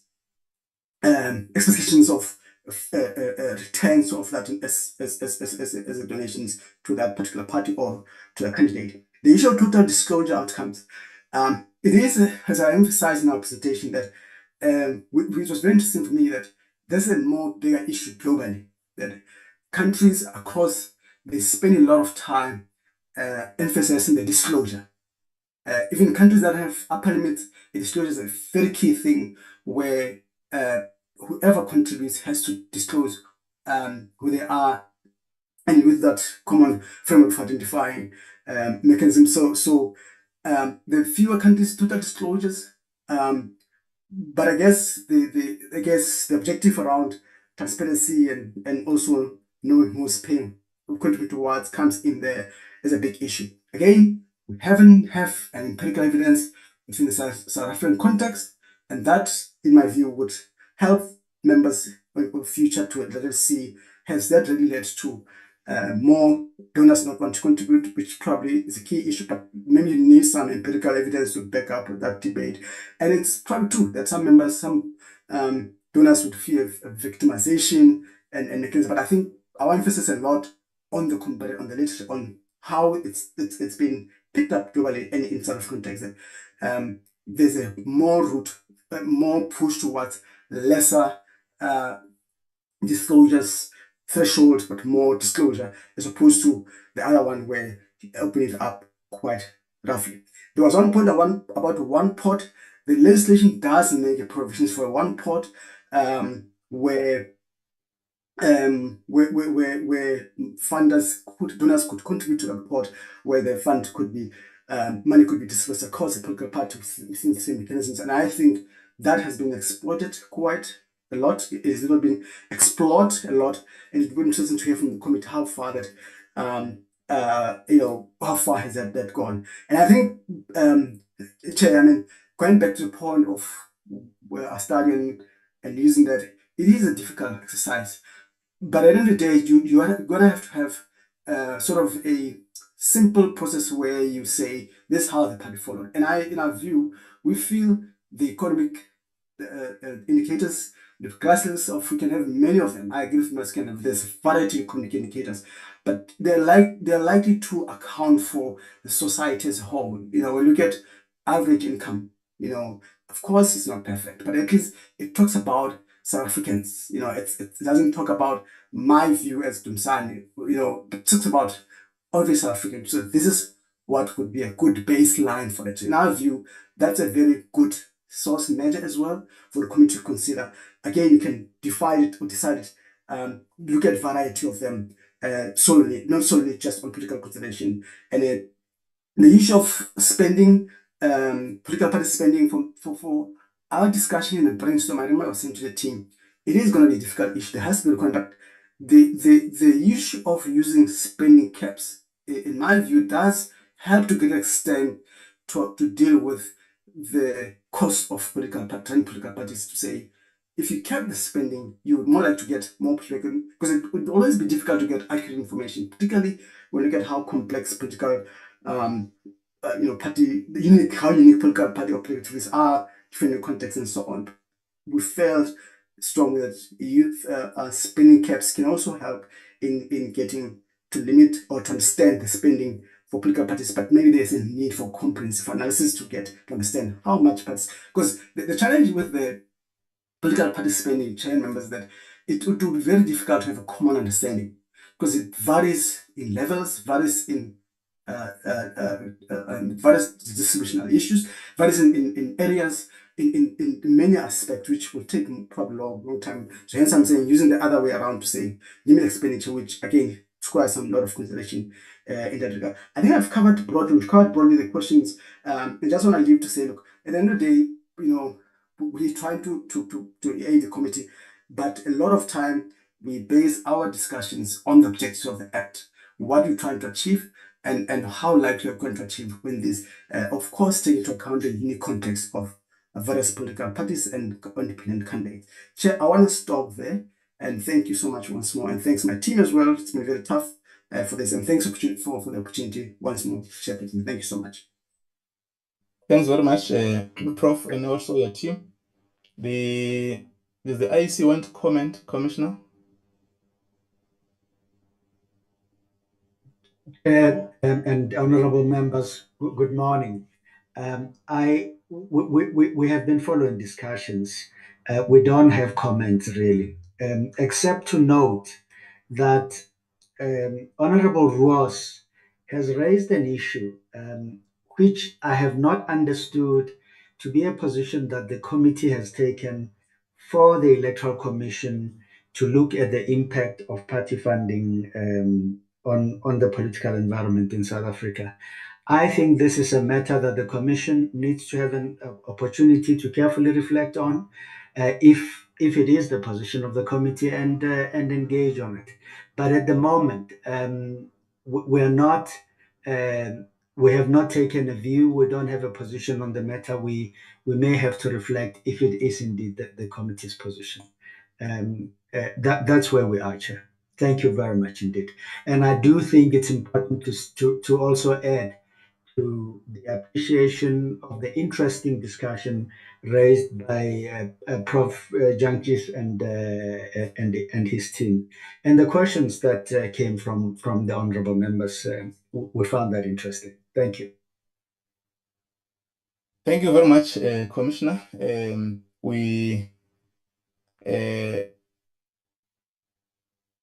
Prof, I see your hand. Is it legacy hand? Sorry, Chair, members. I just wanted to say if there are any questions we missed, we are happy to respond to them in writing if the committee secretariat can send them to us. But we thank you once more for the opportunity, Chair and members. Thank you so much. Okay.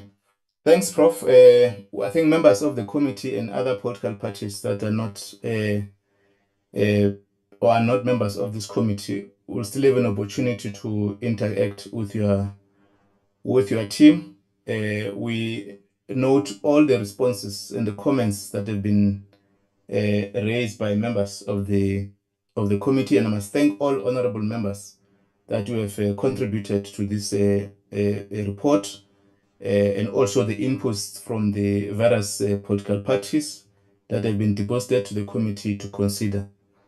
We will then, in the next session, members deliberate on the issues that have been raised, and find a way to salvage the process in relation to a decision that must be taken. And I think all of us cautious to the fact that we ought to respond to the draft resolution before Parliament. And I'm convinced that members have now have a sense as to how we must close up this discussion in our next, when we're going to deliberate. And I get a sense that in principle that we may need to consider to move up the donations and the threshold in relation to the comments that have been arising from members. We'll then deliberate and take a decision in our next committee meeting. And thanks, Prof. and your team. Today we're not able to deliberate and able to take a decision. We must give enough time to the committee. If there are other issues that may need to be deposited to the Independent Electoral Commission, we'll do that at the particular at the time that there are issues to deal with. The only matter with which we're grappling to deal with ourselves and the Independent Electoral Commission is the issue of the report on the IEC that must be brought before the committee, given the, as I've highlighted in our opening. But I think we'll have a way to navigate the the space. Thanks the team of PBO and the IEC team and the Deputy Minister. We've requested him to listen. Earlier on, we wanted him to comment, but we've interacted with him, the chair and him, so that we'll only give the Independent Electoral Commission if there's one or two issues to raise.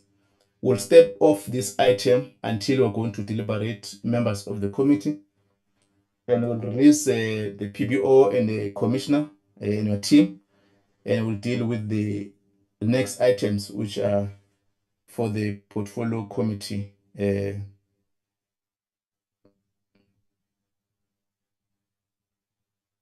Parliamentary Legal Services.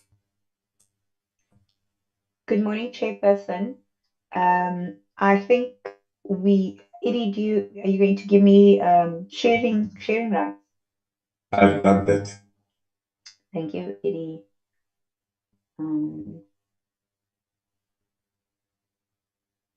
Okay.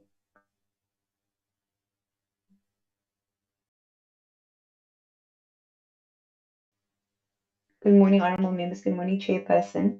The following is a brief summary of all the legal matters involving this committee. The first matter is the Wyngaard and versus the Premier of the Western Cape matter. And this the support to the committee, the legal advisors supporting the committee are Sue Ann Isaacs with regards to the litigation, and Charmaine van der Merwe advising the committee on the bill. The matter involves Section 1272F of the Constitution and Parliament's failure to fulfill its obligations, constitutional obligation to pass the national legislation. There is a private member's bill in this matter that seeks to address the issue, and there is a briefing scheduled in this matter for the 11th of March 2025. The next matter is the Women's Legal Centre Trust matter, and this is being handled by Zingisa Zenani and Hotlombo Shokoa. The Constitutional Court declared the Marriages Act and the Divorce Act unconstitutional, and there is a suspension order that would have lapsed on the 27th, but there's a 2-year extension was granted to the 27th of June 2026, and the bill was introduced on the 13th of December 2023, the marriage bill that is. The Portfolio Committee is busy deliberating on the bill. There are public hearings that will be held between the 24th of January and the 4th of April in the KZN and Eastern Cape. The next matter, members, is the One Movement South Africa matter, and I am assisting the committee with this matter in terms of the litigation and the legislative drafting. There was litigation on the matter, and I'm sure members are aware that the Constitutional Court had held that 31B3A 1 and 2 of the Electoral Act was invalid and inconsistent with the Constitution. The court suspended the order for 24 months, but there is a read-in, although the order has lapsed on the 3rd of December 2025. We have followed up with the department, and the department has indicated that they are in the process of drafting an electoral amendment bill, and they are waiting for concurrence from the IEC. The next matter, members, is the Raymond and others versus the Minister of Home Affairs. The legal advisor supporting the committee is Daksha Kasan, and she's advising the committee on the judgment and the legislative drafting. This matter involves the Immigration Act, particularly sections 10.6, 11.6, and 18.2, which were declared invalid because it limited the right to human dignity for both child and parent. The declaration of the invalidity was suspended for 24 months. The suspension has lapsed on the 3rd of December, but the court had provided a read-in provision. Currently, there's a letter dated 27th of January 2025 from the department, and the department has indicated that they have drafted a bill and that the draft bill has been submitted to the Office of the Chief State Law Advisor for preliminary certification. The next matter involves the Lawyers for Human Rights versus Home Affairs. Once again, we have Daksha Kasan supporting the committee, and we also have Clara Williams that is assisting her. The matter concerns the declaration of invalidity of Section 34 of the Immigration Act. The committee has called for comments on the bill. The bill was revived on 25 July 2024 and is currently sitting before the committee. There are public hearings that are scheduled for the 11th of February 2025 involving this matter. And finally, the last matter, honorable members, is the My Vote Counts versus the President of South Africa matter, which is currently in the High Court. This involves the resolution of Section 24 of the Funding Act, and also it involves the resolution that we are currently grappling with in this committee. The advocates that we've appointed are Carisha Pillay and Advocate Jennifer Williams, and they've been appointed for Council for Parliament. The application for My Vote Counts was instituted in 2023. We are opposing the matter, and the application was set down for the 17th, 18th, and 19th of February. we've met today to discuss the resolution, and we hope that there will be finality with regards to that in the next month. Members, my colleagues are in the meeting. If there are any questions pertaining to any matter, if there are colleagues of mine that have left the meeting for prior engagements, I can take down any questions in writing, and we'll respond in writing. Thank you, members. Thank you very much, members. These are the issues or areas that are relating to the portfolio committee for noting and also home affairs. Is there any other clarity on this matter?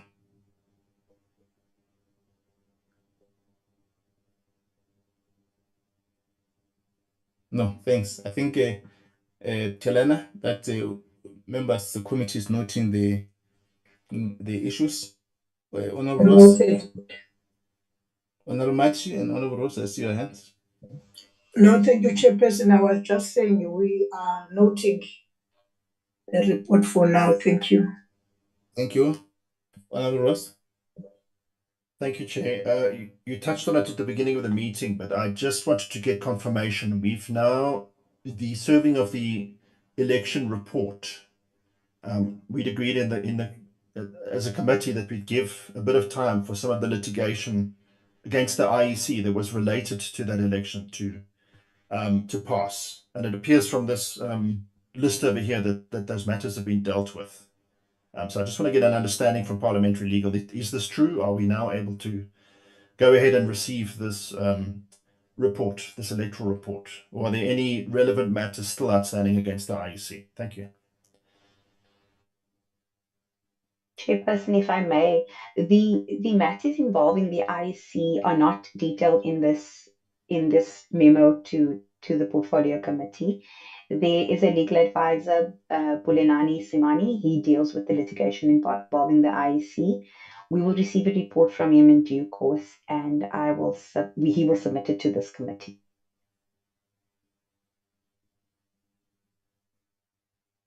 Okay, thank you very much. Noted. Thanks very much, Telana and your team. I'm sure on this item we've I clarified, Honorable Ross. Yes, thank you, Chair. Okay, noted. Thanks very much. Now we're going to invite Honorable Disimte. Thank you, Chair. I think just on this matter, I don't think the response is sufficient. We will await a report from the legal person that's dealing with the IEC matter. But I think the question needed clarity whether or not the IEC matter has been dealt with now in the court, so that we can then prepare ourselves to then convene the IEC to give us an electoral report. So it's not coming out clear. I get it that it's being dealt by a different legal advisor or person. But what we need to know is that has the matter been dealt with in the court, or is it still on the court? Thank you. If I may, Chairperson, the matters that are dealing with the contestation of elections, I am not aware whether it's been completed. It's a separate litigation matter. The litigation matters that I presented to the committee involve bills or involve action from the committee, such as the resolution. I am not sure as to the progress of the litigation involving the IEC and the elections or the contestation of elections, but I will follow up and I will provide a written report, even if it's circulated to committee members within the week. Okay, thanks. We've released the IEC earlier on. Okay, what you will request that Telana interact with the IEC legal team formally, whether the issues have been dealt with, so that in our next committee meeting we get that brief. Where we are, the issues are still in court. That is the last brief we've received. And I think if the IEC was here, we could have benefited for that response. But can you then, in the next meeting, at least we get a sense where are they in terms of this matter in the next committee meeting? I will do so, Chairperson. Okay. Thanks very much, Honorable Ross and Honorable Whip, for raising this matter. Now we're going to invite both the secretary of the committee to deal with those two items quickly. The last two items. Yes, still morning, members and chairperson. Quickly, I'll just go through the program, the first term program. That is the program that was circulated to all members. The 4th of February is today. We dealt with the issue of the disclosure and upper limits. And then I've indicated there that on the 6th of February is SONA. And then 11th of February, we are going to deliberate on the presentation that was made by PBO today. And then also we're going to receive a briefing by the content advisor on the submission on the immigration bill and also conduct public hearings. That will be on the 11th of next week. That is next week. And then 19 February, no, sorry. 18 February, committee will be deliberating on the issue of the report, committee deliberation adoption of the report on the donation limit and disclosure for political party funding. So in other words, if everything goes right, and then we should be able to adopt the report by the 18th of February. 19, it will be a budget speech. And then 24 to 28 February, we are looking at the public hearing in KwaZulu-Natal. And then 4 March, response by the Department of Home Affairs and Legal Service on the issue of the immigration bill submission. And then also we're going to receive briefing by the BMA on their annual report, which they indicated last year that it will be tabled by the end of November. But also we're going to receive a feedback on the report on the festive season operations that they conducted late last year and early this year. And then 11 March is a motion of desirability on the immigration bill and deliberation. And then we'll also receive a briefing on the Electoral Commission Amendment Bill. That's the private members bill. And then we'll also receive a briefing by the Minister of Home Affairs on budget review recommendation relating to refugee and deportation. And then 18 March, committee deliberation on the immigration bill. 24 March to 4 April is public hearings on the immigration bill in the Eastern Cape. So that's basically it. Just to go back, Chairperson, I was on the 11th of March. One of them, it will be the deliberation on this party funding. The other one, it will be for the content advisor to brief the committee on the submissions, and as well as having public hearings. So I was thinking that probably we should, instead of starting at 10 o'clock, and then we start at 9 o'clock until 1 o'clock, so that now we've got enough time to deal with all the agenda items. That's all from this. Let me quickly go to the public hearings.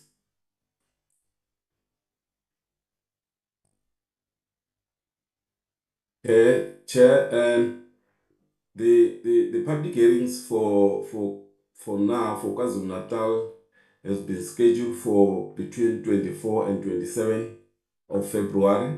And then the committee will still split into two groups. At the bottom of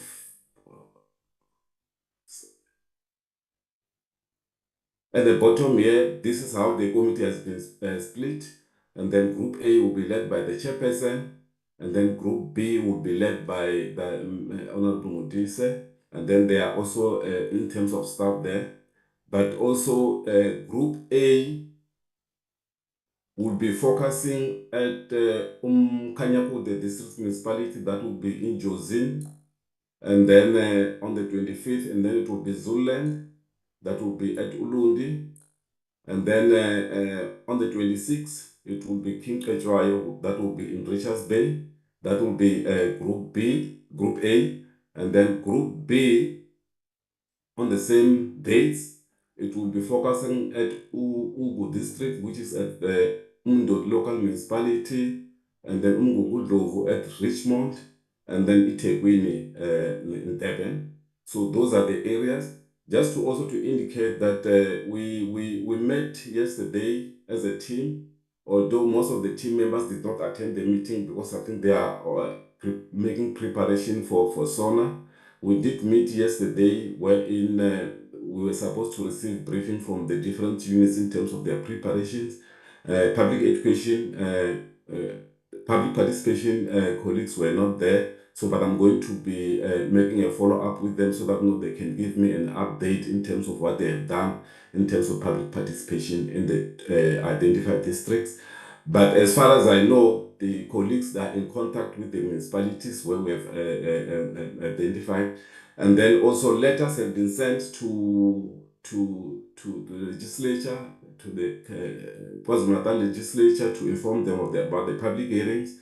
The letters were sent to the Premier's office, to all district municipalities and local municipalities. We are in contact with them, and our household services is already in contact with them. Some of the venues are being confirmed. Where they are not being confirmed because of the compliance, then the municipality is assisting us to identify venues that can accommodate up to 300 people. So this is it for KZN. I just want also to go through the Eastern Cape one. Okay, the Eastern Cape one, the groups are still divided the same way, but we're looking at 24 March and 25 March, which will be Group A will be OR Tambo District, which will be around Umtata. And then we're also looking at, for Group A, we're looking at Krisani District, which will be in Queenstown, Komani. And then we're also looking at, for Group B, at Nelson Mandela Bay, Gqeberha, and also we're looking at Buffalo, East London. So these are the districts that we have so far identified, and the dates there that have been indicated the end of March. So I'll request that if maybe the committee could give us an idea if these districts are okay, and then also if the dates are okay, so that we can go ahead and start making preparation on time. So that's it from myself, Chairperson, unless if there's anything from my colleagues. Thank you, Mr. Matonsi. Mr. Salmo? Eddie's covered everything. Thank you, Chair. Okay. Thanks. This is a brief update on the work we're going to engage on. We'll subject some of the issues to MENCO because we must also invite the education unit. We've not dealt with the previous public hearing, Gauteng, weaknesses that we've identified, how we strengthen them. So I think we'll deal with that in MENCO, but I'll invite members to comment if there are issues to raise, then so that we finalize the program. Members?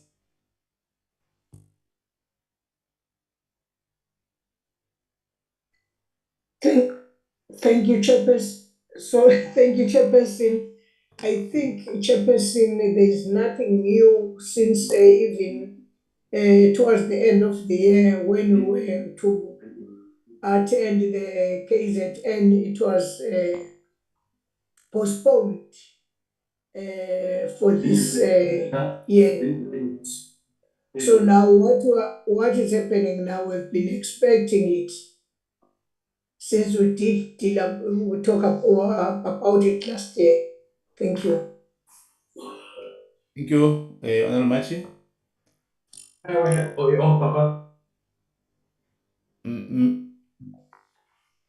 Mr. Matonsi? Yes, Chair?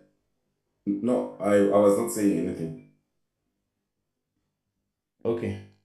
Members, I take it that we receive the notes brief and will then finalize in our next main call with the education team, particularly on their preparations. and our team will then assist us to facilitate further preparations. Is there any other matter on the item, Mr. Martins?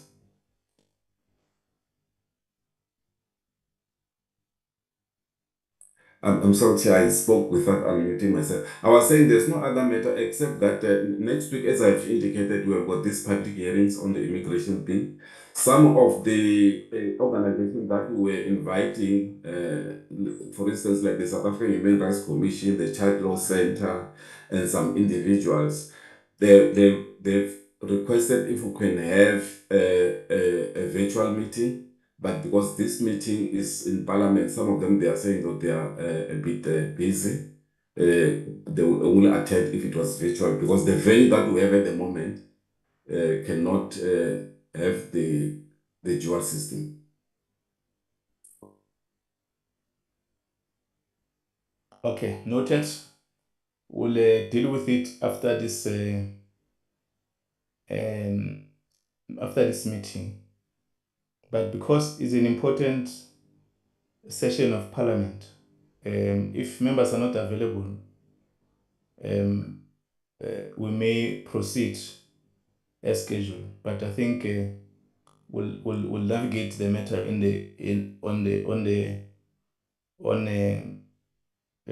during our meeting, main call.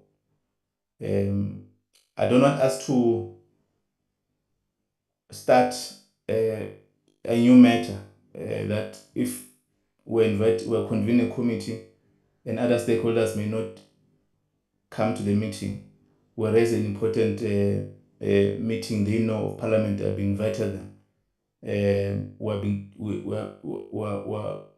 don't prioritize the work that Parliament is being conducting.